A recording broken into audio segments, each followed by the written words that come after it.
Hello किशोर, कैसे हैं आप? एकदम बढ़िया था। किशोर, आपका बहुत बहुत स्वागत है एएनडीटी शो में। आज इस वीडियो को हम रिकॉर्ड कर रहे हैं। जॉब पोजीशन का नाम है स्क्रैप फोल्डिंग सुपरवाइजर।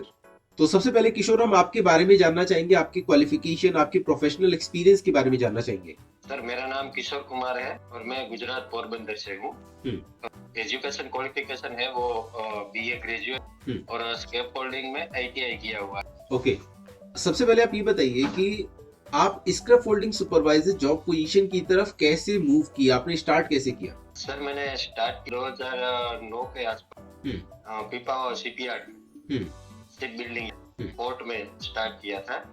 बाद में तकरीबन 3 या 4 तक मैंने as a scaffolder job की। उसके बाद मेरा प्रमोशन हुआ और मैं मुंबई जॉब करता था फिनाज मुंडे कंस्ट्रक्शन कंपनी में। वहाँ मुझे प्रमोशन मिला as a scrap folding foreman. Okay, 3-3.5 साल मैंने as a scrap folding foreman में काम किया। उसके बाद मैं रिलायंस में as a scrap folding supervisor in Jamnagar. उसके बाद मेरा एब्रोड का पहला जॉब रहा वो था दुबई में as a scrap folding foreman in JML company. Okay, वहाँ पे मैंने 1 साल का। वहाँ से आने के बाद मैंने फिर इंटरव्यू दिया और फिर मेरा सिलेक्शन हुआ कंपनी में। ओके, वहाँ पे मैंने 1 साल काम किया और उसके बाद वहाँ से वापस आने के बाद कुछ फैमिली इश्यूज की वजह से मैं अभी एक प्रोजेक्ट। ओके, तो जब आप अब्रॉड में थे उसमें आपको क्या सैलरी ऑफर किया जा रहा था इंडियन करेंसी के हिसाब से बताइए? ओवरऑल कितना रुपए आप बचा लेते थे हर महीने? मेरा सैलरी था 50 dirham in Dubai as a scrap folding foreman में। हाँ, और यूकॉन कंपनी में as a scrap folding supervisor मेरा। ओके, ठीक है। तो आपको इस स्क्रैप फोल्डिंग सुपरवाइजर या स्क्रैप फोल्डिंग जॉब में जाने के लिए क्या इंस्पायर किया? क्योंकि बहुत सारी फील्ड होती है इंडस्ट्री में, जब हम जॉब के लिए जाते हैं तो आप स्क्रैप फोल्डिंग फील्ड में क्यों गए, कैसे गए? सर, इसके कारण है कि मेरे फादर स्क्रैप फोल्डर थे। ओके, नगर और 4 साल तक काम किया हुआ था। ओके, तो उनके पास बहुत नॉलेज था। और ग्रेजुएशन के बाद सर मेरा ये मानना है कि कोई भी काम छोटा या बड़ा नहीं होता। बिल्कुल, आपके उस काम की काबिलियत हो तो आप कोई भी फील्ड। ठीक है। अब आप ये बताएं कि स्क्रैप फोल्डिंग सुपरवाइजर की क्या रोल्स एंड रेस्पॉन्सिबिलिटी होती है एक कंस्ट्रक्शन साइट पे? एज स्क्रैप फोल्डिंग सुपरवाइजर का जो ड्यूटी है वो मॉर्निंग में सभी को सेफ्टी इंडिकेटर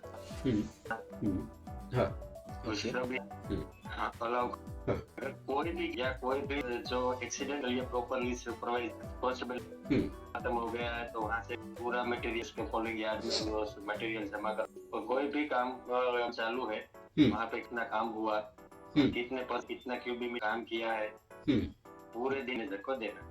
ठीक है, इस काम को करने में क्या क्या चैलेंजेस आते हैं? सबसे बड़ा चैलेंज है वो। ओके, और उसके according as a component scaffolder जो वहाँ पे उसको प्रॉपरली होना चाहिए। फुल बॉडी हार्नेस ऊपर मैक्सिमम प्लेटफॉर्म नहीं है तो 3 बोर्ड नहीं के पाइप के पर रख के काम कर।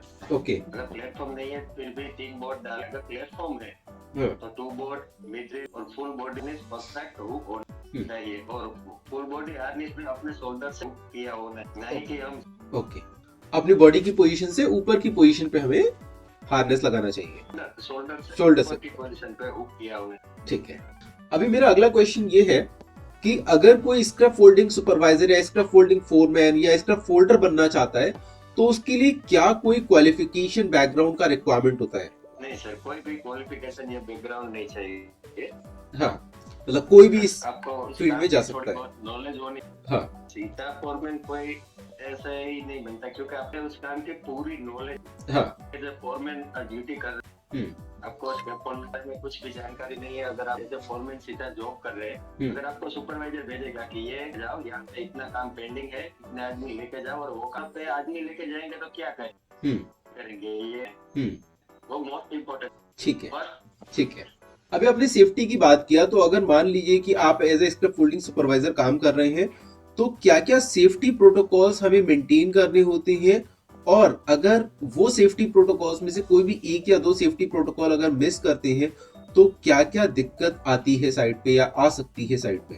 कोई भी स्केप फोल्डर को स्केप फोल्डिंग जॉब सेफ्टी, तो सबसे उसमें देखना है यहाँ पे जो स्केप फोल्डिंग रोल कैसी है, चेक कैसे काम स्टार्ट यहाँ पे स्केप फोल्डिंग हम वो पूरा है। उसके बाद साइन बोर्ड परमिट और work permit, work permit and work permit, पहले तो परमिट चेक करने के लिए तो और काम चालू जैसे ही हम स्टैंड सबसे पहले रेड टैग लगा वो स्कैफोल्डिंग सुपरवाइजर ये काम चालू हुआ। स्कैफोल्डिंग में सर वैसे देखा जाए 3 टैग होते हैं एंड ग्रीन टैग। स्कैफोल्डिंग काम चालू हमको स्टैंड खड़ा कर। Red tag, green tag and yellow tag में क्या डिफरेंस है? टैग मींस अभी स्कैफोल्डिंग कोई भी अचर पड़ता है या उसके नीचे से निकले का मीनिंग रहता है कि ये स्कैम में अभी भी कुछ या सम मिसिंग है।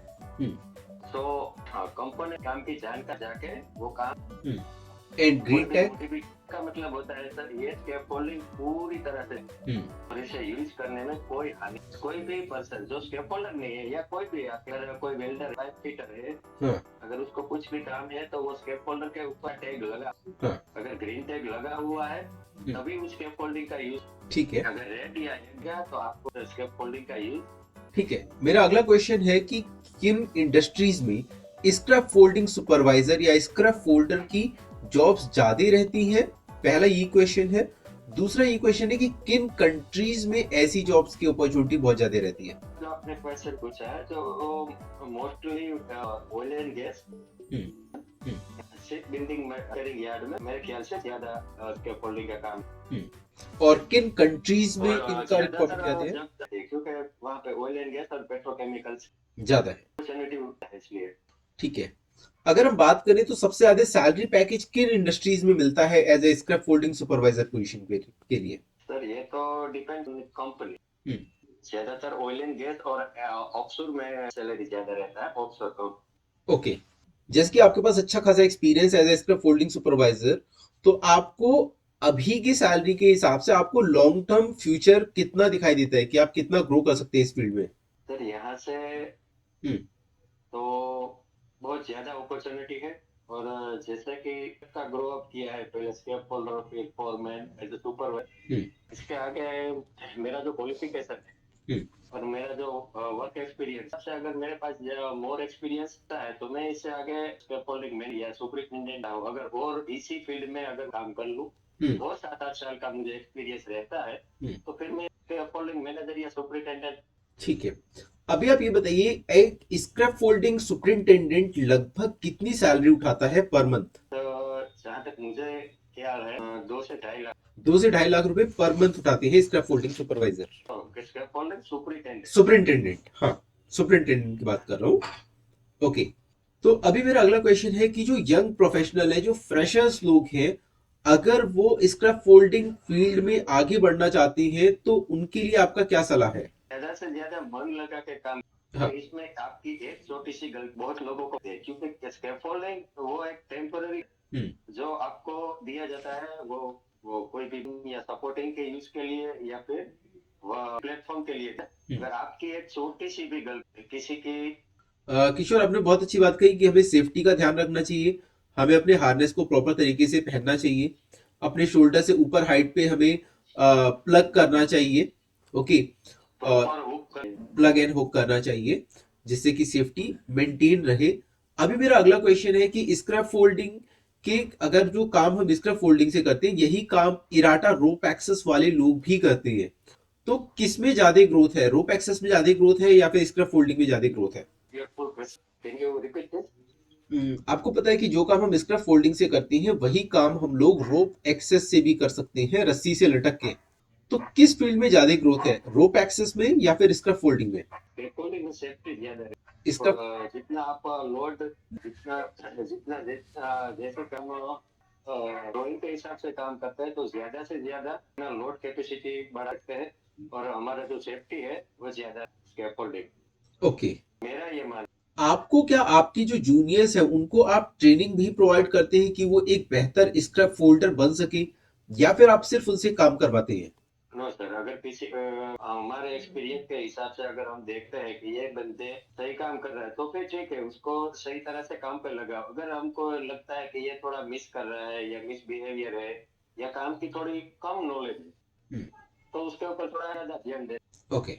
से उसे कहना तो सलाह देनी पड़ती है, उसके हिसाब से उसके मतलब कि उसको प्रॉपरली सलाह भी देनी है, कहना भी है और काम भी करो। तो मेरा अगला क्वेश्चन है, आपको क्या लगता है कि अगले आने वाले 10 सालों में क्या स्क्रैप फोल्डिंग जॉब्स की अपॉर्चुनिटी बढ़ने वाली है या इतनी ही रहने वाली है या इसकी जॉब्स कम हो जाने वाली है? नहीं सर, स्कैफोल्डिंग जो अगर आप कोई भी काम ले लो, कंस्ट्रक्शन साइड ले लो, ऑयल एंड गैस ले लो, बिल्डिंग पोर्ट ले लो, कोई भी पे कोई भी काम है, फर्स्ट स्कैफोल्डिंग तैयार करके देंगे, वर्किंग प्लेटफॉर्म आप तैयार करके देंगे, उसके बाद ही काम होने वाला है। मतलब स्कैफोल्डिंग का जो रेशियो है वो कम नहीं होगा। ओके, स्क्रैप फोल्डिंग का काम हमेशा ही बढ़ने वाला है, आपका ये कहना है, राइट? आजकल जैसे हम बात करते हैं कि लेटेस्ट टेक्नोलॉजीज आ रही हैं, नई नई टेक्नोलॉजी इंडस्ट्रीज में आ रही हैं, तो क्या कुछ ऐसी टेक्नोलॉजी है जो कि स्क्रैप फोल्डिंग को रिप्लेस कर सकती है? नो सर, वो तो स्टैंडर्ड के हिसाब से देखा जाए तो क्यूब फिटिंग, रिंग लॉक है, वो अपने अपने हिसाब से अलग अलग बनना मटेरियल आते हैं। और देखा जाए तो ज्यादातर जो यूज होता है वो कप लॉक और क्यूब फिटिंग का ही रहता है। ओके, तो मैं लास्ट में इस वीडियो को खत्म करने से पहले मैं आपसे एक चीज जानना चाहूंगा कि अगर आपने स्क्रैप फोल्डिंग फील्ड में अपना करियर बनाया है तो आप अपने आप को कहां तक देखते हैं कि आप कहां तक पहुंच सकते हैं इस फील्ड में? इस फील्ड में सर, अगर मैं इसी फील्ड में आ गया तो मैं अपने आप को मैनेजर या सुपरिटेंडेंट के पोस्ट तक देखना चाहिए। बहुत ही अच्छी बात है। अगर आप मैनेजर की पोजीशन पे जाते हैं तो वहां पे जाने के बाद आपकी सैलरी क्या हो सकती है? 1.5 लाख। और अगर आप सुपरिटेंडेंट की पोजीशन पे जाते हैं 2 लाख। 2 लाख तक आप पहुंच सकते हैं। ठीक है, बहुत ही अच्छे तरीके से आपने सारी चीजों को एक्सप्लेन किया है। वीडियो को खत्म करने से पहले मैं आपको एक बहुत ही इंपॉर्टेंट बात बताने वाला हूं। अगर आप अब्रॉड जाना चाहते हैं तो अब्रॉड जाने के लिए आपको कोई भी सर्विस चार्ज देने की जरूरत नहीं है। हमारे थ्रू आपको फ्री रिक्रूटमेंट की जॉब अपडेट मिलती है। आप उन जॉब अपडेट को ग्रैब करें। उसमें ऑनलाइन इंटरव्यू का भी ऑप्शन रहता है और फिजिकल इंटरव्यू का भी ऑप्शन रहता है। तो आप दोनों ही इंटरव्यू माध्यम से अपनी जॉब को ग्रैब कर सकते हैं और करियर में आगे बढ़ सकते हैं। अभी वीडियो को खत्म करने से पहले एक सवाल और मेरा, कि जो फ्रेशर्स हैं, जो लोग अभी मान लीजिए किसी ने 10th किया है या 12th किया है, क्या वो लोग अब्रॉड में जाके अच्छा पैसा कमा सकते हैं? जी हाँ सर, वो डिपेंड करता है उसके माइंडसेट के पर। अभी आप मेरी बात, अब हम लोग किसी और की बात नहीं करते, तो पहले मैं मेरी बात करता हूँ। सर, मैंने ग्रेजुएशन किया, ग्रेजुएशन इन इंग्लिश। तो एक जो बंदा इंग्लिश में ग्रेजुएशन करता है वो स्कैफोल्डिंग में जाने के बारे में बहुत कम सोचता है, क्योंकि आप ग्रेजुएशन है किया इंग्लिश में, आप मैं मुझे कंप्यूटर की अच्छी खासी नॉलेज है, मैंने टैली अकाउंट सब किया हुआ है। लेकिन वो अंदर से होना चाहिए सर, आप किस फील्ड में जाना चाहते हैं, किस फील्ड में आपको आगे बढ़ना है, वो आपका अंदर से मन होना चाहिए। उसके लिए डिग्री मायने नहीं रखती। बिल्कुल, बहुत अच्छी तरीके से आपने। इंजीनियर वाला जॉब नहीं है सर। हाँ। चलो आप मैकेनिकल इंजीनियर है तो मैकेनिकल की ही पोस्ट भी है या फिर उसी फील्ड में जाएगा, नहीं है कोई बात नहीं। अगर आप 10th है, 12th फेल है, एजुकेशन कम भी है, तो भी आपका मन होना चाहिए किसी भी फील्ड में। मान आपका एजुकेशन कम है, आपको एक्सपीरियंस बढ़ाना चाहिए और आपके एक्सपीरियंस के हिसाब से आप एब्रोड में कहीं तक भी पहुंच सकते हैं। बहुत अच्छे तरीके से आपने सारी क्वेश्चन को आंसर किया है और फ्रेशर्स कैंडिडेट को गाइड किया है कि उनका चाहे कोई भी क्वालिफिकेशन है, कोई भी एक्सपीरियंस है, उन लोग को मन लगा के काम करना है तो वो अब्रॉड में बहुत ऊंची सैलरी भी उठा सकते हैं। तो आपका बहुत बहुत थैंक यू हमारे शो पे आने के लिए। We wish you all the best कि आप करियर में बहुत ज्यादा ग्रो करें। और अगर आप जो लोग भी इस वीडियो को देख रहे हैं, आप अगर अब्रॉड में अपना करियर बनाना चाहते हैं तो एएनडीटी से कनेक्ट हो सकते हैं। यहाँ पे बहुत सारे कोर्सेज अवेलेबल है अब्रॉड जॉब्स के लिए, फ्रेशर कैंडिडेट्स के लिए। और अगर आप कोर्स नहीं कर सकते तो कोई दिक्कत नहीं है। अब्रॉड जाने के लिए आपको थोड़ा सा एक्सपीरियंस इंडिया में गेन करना है, फिर अब्रॉड का इंटरव्यू देना है। विदेश जाने के लिए, अब्रॉड जाने के लिए आपको कोई भी सर्विस चार्ज देने की जरूरत नहीं है, बिकॉज हम आपको इंटरव्यूज प्रोवाइड करते हैं। अब्रॉड के फ्री रिक्रूटमेंट के इंटरव्यूज प्रोवाइड करते हैं, जहां एजेंट कंसल्टेंट लोग लाखों रुपए चार्ज करते हैं। वहीं आप अगर हमसे जुड़े हुए हैं तो आपको कोई भी सर्विस चार्ज देने की जरूरत नहीं है। फ्लाइट टिकट, वीजा, सब कुछ आपको फ्री ऑफ कॉस्ट मिलने वाला है। तो दोस्तों आज के लिए इतना ही, मिलते हैं अगली वीडियो में एक नए इंटरव्यू के साथ। तब तक के लिए नमस्कार।